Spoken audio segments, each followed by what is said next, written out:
Now the second measure of central tendency is median. ठीक है जी. So median को पहले आप डिफाइन करें, उसके बाद तीनों सीरीज से हम इसको कैलकुलेट करते हैं. ठीक है. The mid value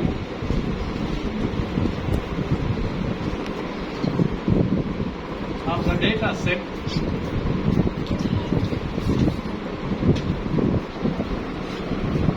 that divides the data into two equal halves.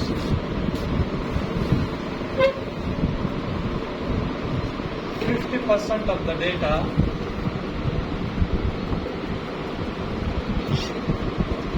lie above and 50% of the data lie below of this value. This value means the median.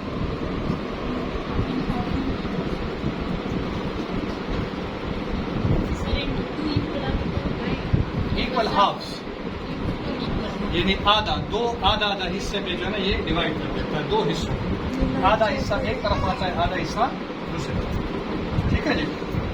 हमने जब हम डेटा डिस्कस कर रहे थे तो उसमें हमारे पास ऑर्डिनल टाइप ऑफ डेटा दिया था. For example salaries in an organisation. तो सैलरीज क्या, फॉर एग्जांपल 15,000 है, फिर आगे आएगा 20,000, फिर आएगा 30,000, 40,000, 80,000 आएगा. ठीक है जी. इसी तरह 1 लाख तक आएगा. इसी तरह 1,50,000 आएगा. 2 लाख तक आ सकता एंड सो ऑन. तो ये वाला जो डेटा सेट है, अगर इसमें आप मीन कैलकुलेट करें ना, मीन, तो ये टोटली रॉन्ग रिप्रेजेंटेशन होगा ऑफ दैट डेटा सेट. कैसे? फॉर एग्जांपल इसका मीन जब आप कैलकुलेट करेंगे और अज्यूम करें कि ये मेरे पास 70,000 आया, मैं अज्यूम कर लेता हूं कि एक्स बार मेरे पास अज्यूम कर ले 70,000. आप एक पीएन से पूछें और आप किसी को बताएं कि ये जो ऑर्गेनाइजेशन है यहाँ पर एवरेज सैलरी जो है वो 70,000 है, वो सोचने पर मजबूर है कि यार एक पीएन की तनख्वाह तो हमने सुना है कि 10-12 हज़ार होती है, 15,000, 70,000 तो नहीं हो सकती. और एक प्रिंसिपल जिनकी लाखों में तनख्वाह होती है, आप कैसे कह सकते हैं कि 70,000 हो सकती है? तो ये मिसलीड कर जाता है फिर डेटा से. तो इस सूरत में फिर आप मीन जो है वो कैलकुलेट नहीं करते, फिर आप मीडियन कैलकुलेट करते हैं इस टाइप ऑफ डेटा सेट के लिए. ठीक है जी. अच्छा,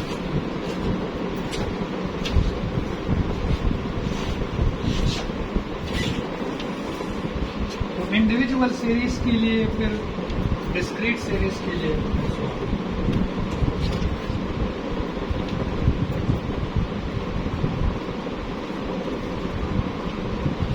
individual series for example 2, 4, 8, 15, 20 and so on. ये मेरे पास एक डेटा सेट है. ठीक है जी. ये डेटा सेट जो आपको नजर आ रहा है ये ऑर्गेनाइज है, सीक्वेंस में है. आपको डेटा इस तरह भी दिया जा सकता है कि वो सीक्वेंस में ना हो, डिसऑर्गेनाइज हो. तो डिसऑर्गेनाइज डेटा के साथ फिर आप क्या करेंगे, जब आप मीन कैलकुलेट करते हैं ना तो उसको सीक्वेंस में लाने की जरूरत नहीं है. For calculating the mean there is no need of ordering the data, sequencing the data. But when you calculate median from a data set, you must arrange the data set first and then calculate the median. ये इसके लिए जरूरी है. अगर आप median के लिए data set को सीक्वेंस में नहीं रखेंगे तो आपका जो मीडियन होगा वो बिल्कुल गलत हो जाएगा. तो सबसे पहले आप इसको अरेंज करें, and it is already in arrange data. Arrange data इसमें क्या करते हैं कि सबसे पहले हम ये देखते हैं कि n कितना है, ये ओड नंबर में है या n जो है वो इवन नंबर. ओड नंबर का मतलब ये है कि आया 3 है, 5 है सर, odd है। 9 ये 9 है। अच्छा, तो इसका मतलब है कि n इज इक्वल टू 9 और ये ओड है। जी। तो ओड का जो फॉर्मूला है वो ये है कि अगर डेटा आपके पास सीक्वेंस में है, ऑर्डर में है, तो बिल्कुल मिड वाला वैल्यू आप ले लें जिसके 50% वैल्यू ऊपर है और 50% वैल्यू नीचे है। 1 2 3 4, 1 2 3 4, 4 वैल्यू ऊपर और 4 वैल्यू नीचे। बीच वाला कौन सा है? ये। तो ये आपका मीडियम। तो फिर तो ये इवन हो गया। इवन नहीं है ना ये, नहीं ये इसके 9 है ना टोटल। हाँ, तो इसके लिए तरीका ये है कि आप आधा हिस्सा नीचे, आधा हिस्सा ऊपर और बीच का जो वैल्यू है वो आपका मीडियम। और अगर ये इवन होता तो फिर? तो मैं बता देता हूँ ना, अभी तो आगे आ रहा है। Yes, sir. अभी तो मैं ये ओड की बात कर रहा हूँ ना। Yes, sir. इवन की हम बात करते हैं। फॉर एग्जाम्पल 60 को आप 8 कर दें, ये ठीक है 10 जी? हो गए। तो ये 10 हो गए। अब क्या करेंगे, जो मिड के 2 वैल्यूज हैं वो आप पिक करेंगे और इसके साथ क्या करेंगे, फॉर मिड के ये 2 वैल्यूज आएंगे, 1 2 3 4, 1 2 3 और 4। इन 2 वैल्यूज का जब एवरेज आप लेंगे तो ये मीडियन हो जाएगा। इसको आप एवरेज कर दें, 35 और 20 से 55 डिवाइडेड बाई 2,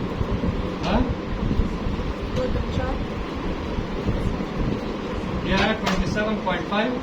और ये जो है ये सिंबल है मीडियन का। एक तो बार होता है ना सीधा, वो मीन के लिए, इसमें इसे टेढ़ा लिखते हैं तो इसको मीडियन का सिंबल जो है ना वो इससे डिनोट किया। Yes, sir. ठीक है जी। तो that is from individual series when the values are observation in odd number and the observation are in even number. So you have to calculate the median differently for 2 different data sets in an individual series, Okay. whether it is even or it is odd. For an odd number, first you have to sequence the data, arrange the data and pick up the mid value. For an even number, pick up the 2 middle values and take the average of that value, that will be your median. समझ आ गई बात? अच्छा, अब हम discrete series से करते हैं। यहां तक कोई क्वेश्चन है तो आप पूछें।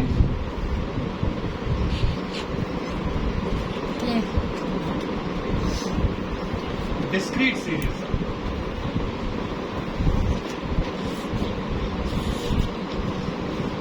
तो डिस्क्रीट सीरीज में ये है कि अगर डेटा आपको सीक्वेंस में नहीं है तो सबसे पहले you have to sequence the data, arrange the data in frequency table and then calculate the median. लेकिन तरीका क्या है ये मैं आपको बता देता हूँ। फॉर एग्जाम्पल मेरे पास ये अरेंज डेटा है 2 4 और ये एफ है 3 2 5 3 4 2 1 और ये 7। ठीक है जी। For calculating the median, first you have to determine the cumulative frequency. What? You have to calculate or determine the cumulative frequency. तो cumulative frequency क्या है? 3 5 10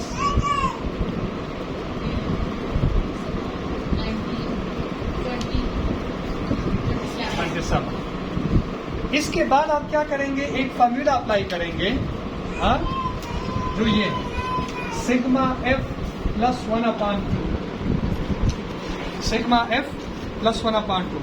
पहला स्टेज क्या है, step you have to organise the data, giving a sequence to the data set, then calculate और determine the cumulative frequency, and then by applying or using this formula, putting the values, whatever the value come, let me make you understand. यहाँ पर पहले आप 27 plus 1 divided by 2, ये आया 14, 14वां value in the cumulative frequency. यहां से जो वैल्यू आएगा इसी फॉर्मूला से, ये आया मेरे पास 14, इसके साथ TH लगा दे, 14वां वैल्यू, 14वां 14, यानी 14 के ऊपर आप TH लगा दें इस फॉर्मूला के बाद जो वैल्यू आपके पास आता है। Yes, sir.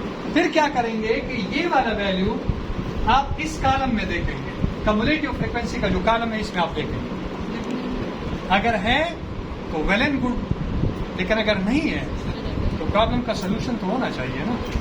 प्रॉब्लम तो ऐसे नहीं छोड़ते। या 13 खोलेंगे या नहीं, 17। अगर आप स्टक हो गए कि भाई ये प्रॉब्लम का कोई सोल्यूशन नहीं है, इसमें तो 14 है ही नहीं, तो फिर आप आगे तो नहीं जा सकते ना। आपने आगे जाना है, इसको कंप्लीट करना है, एंड तक पहुंचाना है। तो फिर ये वैल्यू जिस वैल्यू से कम है वो इसमें देंगे। 13 से तो कम नहीं है, 17 से। 17 से कम। तो 17 के अराउंड सर्कल खींचे और इसके बिल्कुल सामने जो एक्स कॉलम में वैल्यू होगा वो आपका मीडियम। Your medium is 10। दोबारा मैं समझा देता हूँ, जब आप डिस्क्रीट सीरीज से मीडियन कैलकुलेट करते हैं, मीडियन डिटरमिन करते हैं, निकालते हैं एक डेटा सेट से, हाँ, टू समराइज दैट डेटा, पहले आपने क्या करना है कि डेटा को अगर डिसऑर्गेनाइज है तो उसको ऑर्गेनाइज फॉर्म में ले आए। उसके बाद कम्युलेटिव फ्रीक्वेंसी आप कैलकुलेट करें, डिटरमिन करें, फाइंड करें। उसके बाद ये फॉर्मूला अप्लाई करें फॉर डिस्क्रीट सीरीज के लिए। ये वाला फॉर्मूला है सिग्मा f + 1/2। इससे जो वैल्यू आएगा उसके साथ आप th लगा दें और इसको कम्युलेटिव फ्रीक्वेंसी के कॉलम में देखें। अगर है तो उसके बिल्कुल सामने जो x कॉलम में वैल्यू होगा वो आपका मीडियन होगा। और अगर ये वैल्यू नहीं है तो जिस वैल्यू से ये नीचे आ रहा है, यानी जिससे कम है इस कॉलम में, उस वैल्यू को फिर आप सेलेक्ट करें और उसके सामने एक्स कॉलम में देखें, वो आपका मीडियन होगा। बात समझ में आ गई? I hope you understand. Sir 14 से जो वैल्यू कम होगी, नहीं नहीं, हाँ, ये 14 जिससे कम होगा। 14 जिससे कम हो। 14 जिससे कम हो, यानी 14 जिसके नीचे आ रहा है। यस यस तो 13 के तो नीचे नहीं, 13 के ऊपर है, 17 के नीचे आ रहा है। Yes sir. ये 17 के बिल्कुल सामने ये आपका मीडियम एक्स कॉलम में। ये गलती ना करें कि आप एफ में ना देखें, एक्स कॉलम में, क्योंकि हमारे ऑब्जर्वेशन बेसिकली ये जो हमारे ऑब्जर्वेशन है वो एक्स कॉलम के, वो एफ के नहीं है। F R the frequency. समझ में आ गई बात? Yes sir. अच्छा जी, सर ये जो फॉर्मूले में जहाँ हमने सिग्मा f को +1, ये सर ये तो इसी फ्रीक्वेंसी को हमने प्लस हाँ, यही फ्रीक्वेंसी है। मैंने आपसे पिछले क्लास में कहा था कि कम्युलेटिव फ्रीक्वेंसी जो लास्ट आता है ना, वो सिग्मा एफ के बराबर है, वो इसी के बराबर ही होता है। आप गिन ले तो ये वही कम्युलेटिव फ्रीक्वेंसी का जो लास्ट वाला है ना, ये टोटल फ्रीक्वेंसी के बराबर है। कोई क्वेश्चन मेरे ख्याल में यहाँ तक नहीं है, तो हम कंटिन्यूअस सीरीज से फिर करते हैं।